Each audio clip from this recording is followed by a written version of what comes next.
Hiyo kizungu ilikuwa sawa kabisa. And Kenyans were very happy that you put Kenya on the world map and the gains that you negotiated for the country. But Your Excellency, allow me as a truth of man to tell you, there was a little challenge arising from your trip to most of us here. All Kenyans were monitoring what you are doing in the States. And there is something that you're doing there that created problems to many husbands across the country. When you are walking there holding the hand of the First Lady, it put us back here under a lot of immense pressure. Your Excellency, our spouses, led by mine, Pastor Dorcas, were demanding that we emulate the president and hold their hand wherever we go.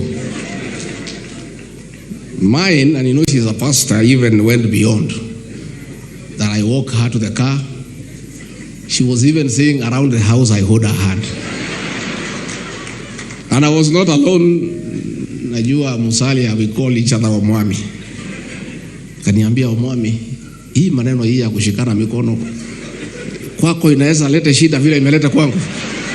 Nikamwambia Musalia, kwangu ndio tabu iko mingi zaidi. So Your Excellency, we had that challenge.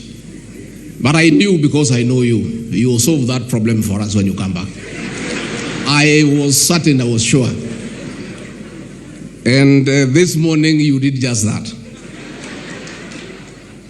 As we welcomed you from your car to the hold room to here, you are walking fast with me, chatting, as Mama Rachel was trying to catch up with you as we came to this room. So the matter is sorted. That was an American thing. But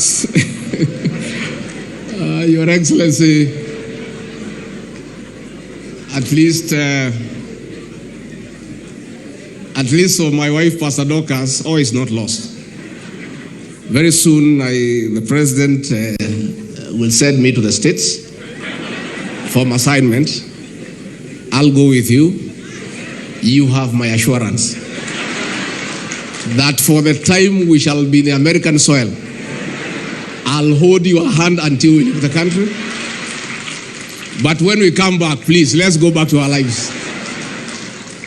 Your Excellency, finally, although you have sorted the problem for us, ukiwa rafiki yangu na mtu wangu lazima nikuibie siri. Nimepata habari, kwa hiyo maneno utaitwa kwa main conference halafu utajibu. With those very many remarks, please be upstanding.